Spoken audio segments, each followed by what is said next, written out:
have to do an intro because you make me nervous. Cover your eyes. Oh. Hi everybody, I'm back. Welcome back to my channel. My name is Libby. If you're new here, if you're not, or maybe you're new here but you still know who I am. Either way, shalom. I have been MIA for like a month and a half, I think. It's been a minute. And I've just... It's so distracting. You should know that dogs distract me. Sean. Yeah, so I've been MIA for a minute and it's really, I just like had nothing to say. Mixed with, I don't wear makeup or anything to work. And so I'm not gonna like sit down and film like right after work when I'm all sweaty and gross. So then it's like when I do my hair and makeup, I'm like, do I really want to sit down and film right now? And it's been really hot. Like, listen to all these fucking lame ass excuses. I've just been busy. I don't fucking know. However, I'm here and I'm ready. I'm ready for you. What are you doing? Set the mood in here. Let the candles go. Setting the mood for what? Oh. I hate you. You piece of shit. I'm just kidding. So I thought I would sit down and I was gonna film another video kind of talking about suicide, like another suicide story. That sounds whatever. Anyway, I was gonna do another suicide story, but then I thought, as I kind of like reflected on the story, it's not really a suicide story. It's more so my first experience with self-harm. What I do want to say before I tell this story though, it's really important to me because I know that some of the people that watch my videos, I went to high school with them, and I just want to make it really clear that this story has to do with a boyfriend and a breakup and shit, and I don't want, like, it has nothing to do with him. Like, it does because he dumped me, but, like, it has nothing to do with him. Like, I don't feel any sort of ill will, anger, whatever towards him. Really, truly, it was me. So I just want to make that really clear because I'm not going to sit here and like try to be vague and like not be obvious who I'm talking about. If you went to high school with me and you know, retain random information, it's not going to be rocket science to figure out who I'm talking about. So I don't in any single way, shape, or form blame this person. So how do I keep this story short? My first boyfriend, which is funny because he's not really my first boyfriend, but he was my first like I thought I was gonna marry him. Which, like, again, no offense to him, but like, really, really, Libby, like,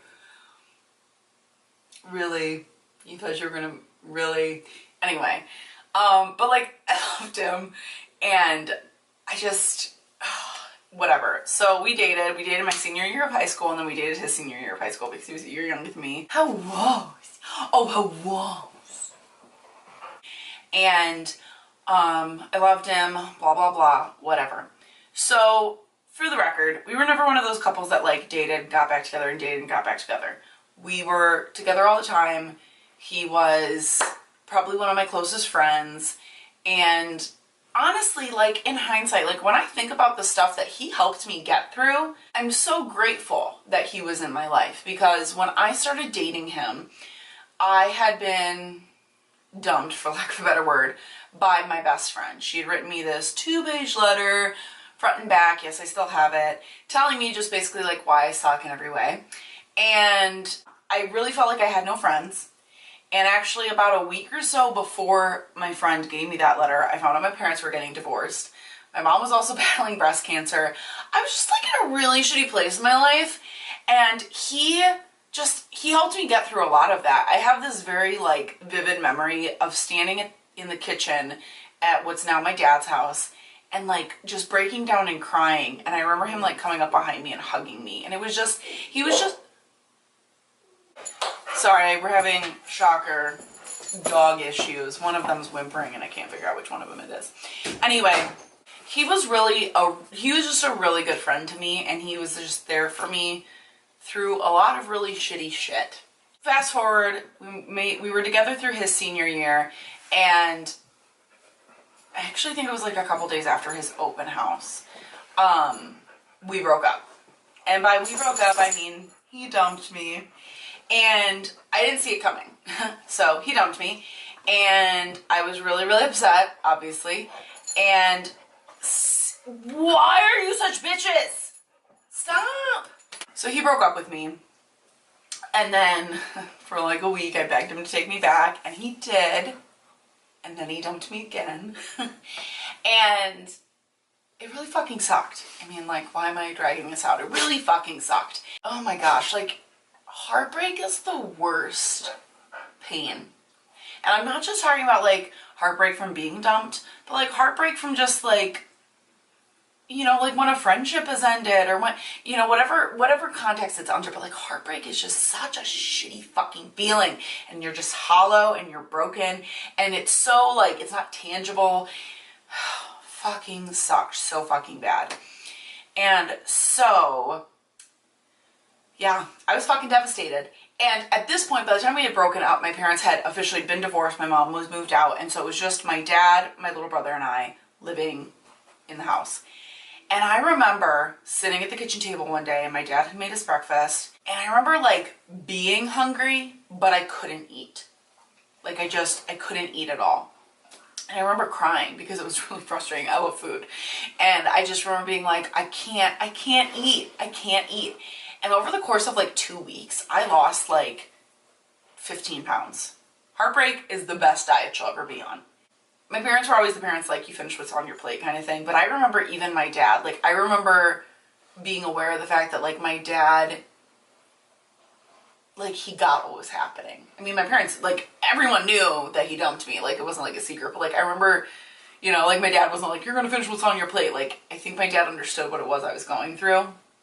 A few months prior to us breaking up, I had gone to urgent care. And this is kind of a funny story.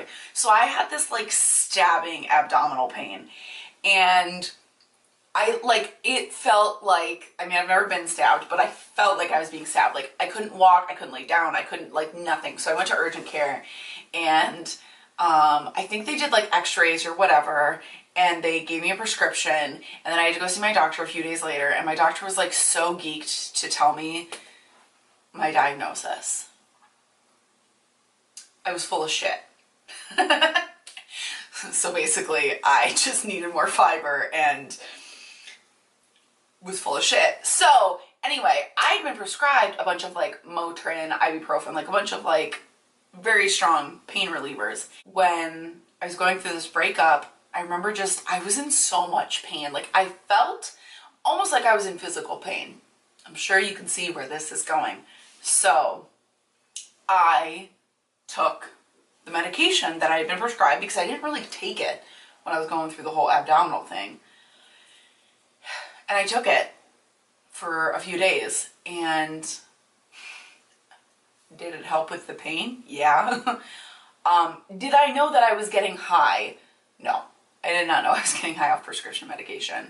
And it's not because I thought like, well, it's prescription, so you can't get high.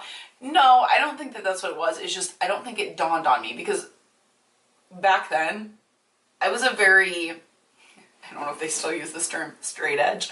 I did not drink, I didn't smoke. For the record, I don't smoke now, but like, I was a very good girl. And so, had you told me like, Libby, you're getting high, I would have been like, what?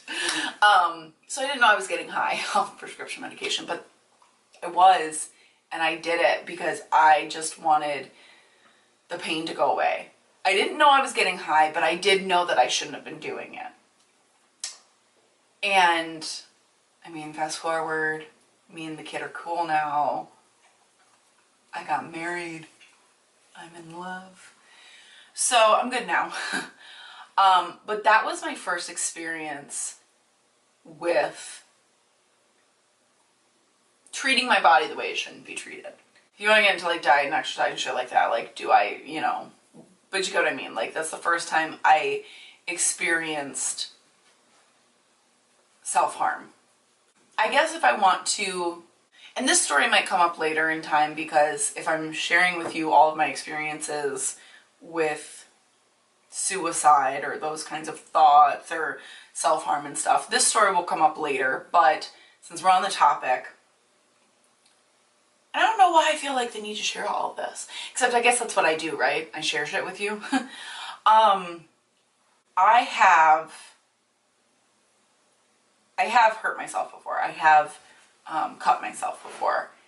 And when I say that, unfortunately, you know, the story I just told was 12 years old or 11 years old.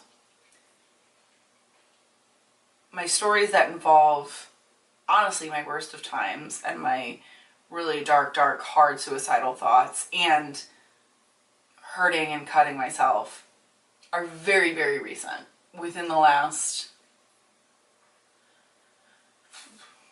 2 years. I guess the reason I'm not sure where I'm going to go with this story exactly, because like I said, this is something I guess I'll talk about someday in the future. But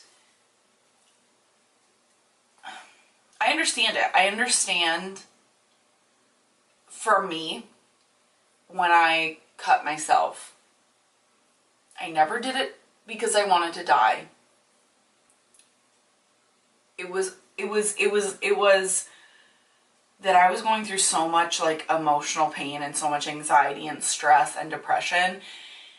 And it's so frustrating because you can't feel that pain. Like, you can't touch that pain. You can't, you know, oh, my stomach hurts, so if I go to the bathroom, or if I throw up, or oh, my head hurts if I take some Tylenol, or it, you know, it's not something you can put into words. And so I remember sitting in my bathroom in this house and grabbing a razor and dragging it over my arm, and like the cuts were very, very superficial. They fucking hurt. Oh my gosh. Like, I mean, duh, what did I expect? But like, it fucking hurt so fucking bad. And it was weird. Because I don't want to sit here and like glamorize it, obviously, by any means, or recommend it or whatever, but I just like needed to see the pain, you know, like I needed to just, and be like, that's what hurts. That's what's bleeding. If I put, you know, Neosporin on it and put a Band-Aid on it, and, you know, it will get better. And it's, oh my gosh, I remember doing it. Fortunately, it was in the colder months, so I had long sleeves. So when I went to work, no one at work knew. Especially because my arm actually kind of swelled a little. And I remember, gosh, I don't even remember how I told Sean about it. But I remember telling Sean about it. And I remember like having to tell him what I did and feeling so like ashamed and guilty. Like, I felt so guilty because it's not like it was something he did wrong that caused me to do it. It wasn't because I didn't love him enough that I did it, or because he didn't love me enough, or it was just, I was under so much stress and anxiety, and I felt so depressed, and I felt so alone, and I felt so tired of trying to explain how I was feeling, that I feel like in a messed up kind of way, it was almost like I thought, well, if I cut myself and I bleed, I can be like, this is what hurts. See? I don't know why I shared all of that with you. Not in like an a bitchy way, like, why'd I share that with you? But like in a, what's my point? Oh gosh, come on, I do this every time. It's simple. It's because I want to just like, not like I want to normalize it. Because I feel like when I say I want to normalize it, that might be like, so you want to make it okay that people hurt themselves? Gosh, no. No. And I would hope that if you've been watching my videos by now, that you know that that's not my point. But I want to make it, like, if you're watching this and you've done something like that, if you've abused medication or alcohol or illegal drugs, or you've hurt yourself, and you might think, and you might feel the way I felt, like when I had to tell Sean about it, like I felt ashamed and embarrassed and guilty and like all of these things, and it was like, he doesn't understand. And I remember I had a friend at the time, and like the friend was so mad at me, and I get why they were mad at me. I understand, because it's from a place of like, why are you hurting yourself? I love you, please don't hurt yourself. But it was almost like, you're missing the point, you know? And so I guess I want to share these things because I want to say that like I can understand. And who knows, maybe you look at me, you know, maybe we're friends from work or from school or from whatever, or on Facebook, or and you think like I'm normal and I seem happy and all of this, which for the record, I am happy, and I'm not normal. But you know, maybe by sharing this, it'll at least help you know that you're not, that it's not, you're not by yourself. You're not going through it alone. I used to not understand that. I used to not get what the appeal was, you know, of like when people say like, you're not alone. I used to not get that. I'm like, okay, you're right. I'm not alone. Like, you're going through the same thing or a similar thing, but I'm still going through it. It still fucking sucks. And I used to not get it until this recent thing happened. And my sister-in-law reached out to me, and she was like, Libby, if you ever want to talk to someone who knows kind of what you're going through and what it's like, I'm here for you. And what's funny is, before she even reached out to me, I had already had that thought of like, dude, Libby, you're not alone. She goes through this all the time, and she's okay, and everything will be okay. And it did bring me peace. So I do understand now the feeling of not being alone. That's why I share this kind of stuff. And I feel like I always like to say my point. A, for me, because if you've watched any of my other videos, I'm always like, what's my point? And B, for you, because I want you to know what my message is. You know, I don't want you to like sit there and have to try to like uncover it and what's the moral here. I'm going to just straight up tell you why I'm telling you this. And the reason why I'm telling you this is because I just want you to know that I understand the guilt and the shame and the need and the want to hurt yourself. The weird, messed up, twisted kind of comfort it can bring. Because I will tell you, I haven't hurt myself in a very long time.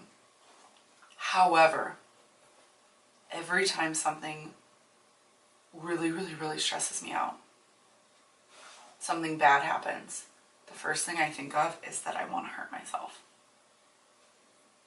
And I don't know what, like, I don't know if I like opened Pandora's box, because I don't remember ever feeling that way before. And so I think kind of in a way I kind of like did open Pandora's box, and it was like, well, Libby, here's this release. I don't like that word. I don't like release. That's gross. In a fucked up way, showed myself how to relieve some of the pressure that I'm feeling. I know that that's not right. I know that that's not the way to handle things. I know that it's not going to help anything. It's not going to fix anything. It's not going to... But I do understand. I understand the want to just... I don't know. Again, it's like, it's yet another thing that's hard to explain if you've never felt it before. Or maybe I'm just not really good with words. It's probably a little bit of both. The times that I've ever hurt myself, I've never done it with the end goal to be to die. Because I feel like a lot of people think they go hand in hand. You know, I feel like a lot of people think if you cut yourself, it's because you're trying to ultimately kill yourself. And that's not the case. It's just sometimes, it's almost like a last resort. Like, it is literally, for me anyway, I guess I shouldn't generalize, but it's like, it's literally as unspecial as I just want to fucking know where the pain is coming from. You know, it's kind of like if your arm hurts, but then you stub your toe and you're like, fuck my toe, and you forget that your arm hurts. It's like that. If I cut my arm, maybe I'll forget about the pain in my chest and in my heart and just...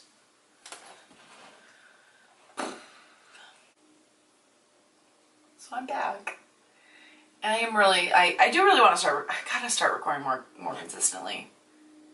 It's just, I don't know, like I just suck. I suck. It's hot, which I realize that sounds like the most like bullshit, like, it's hot, but you're inside.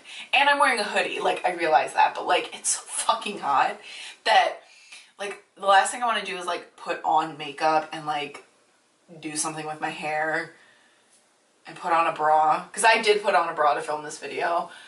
You know what I mean? Like I just don't fucking want to. Are you clapping because I put on a bra? I think too, part of the thing was I hadn't seen my therapist in a month because she was just out of office for a while, and so like my mind just wasn't in a like share your feelings kind of mood. So I'm gonna stop though, because it sounds like I'm literally just like making up excuses, which if you're watching this and you also film videos and you're like in the same place I am where you're like, I haven't filmed and I feel so guilty, like get off your own back. Like I really need to like lighten up, you know what I mean? Because I'm sure that no one watching or subscribed to me or whatever is actually like, you really let me down, Libby. Like it's not that serious. I'm not, you know, Juliana Margulies and you need to see me every day. How's that for a fucking weird ass reference? So I'm gonna go because Sean and I were watching a movie, so I paused the movie to film because I wanted to wash my face. Thank you so much for watching, and I hope that you find what you're looking for when you watch my videos. I hope that I can help you in some way, whether it be you relate to me or I at least help explain some things to you that maybe someone in your life is going through and you're like, oh. I hope you're having a really great day. I hope you're having a great night and a great week. It's Labor Day, which means our Monday is technically Tuesday. So we're already a day ahead in the week. So how exciting is that? Unless, of course, you work retail and then your week's just a clusterfuck, and I'm sorry. So please don't forget to subscribe. I always forget that. I should probably, I don't know, like, does that help if I remind you to subscribe? Does that actually make you want to subscribe? I don't know. But please don't forget to subscribe if you haven't already. Like the video, comment. I feel like my videos aren't very like, you know, I'm not talking about like mascara and we can all talk about our favorite mascara. Like I'm talking about like some shitty heavy shit. So, but please subscribe to my channel if you like what you see, because I do post videos sometimes. I try to post once a week, but you know, I'm really lazy and I like to sleep. Longest fucking wrap up ever. Thank you for watching. Have a good day. Bye.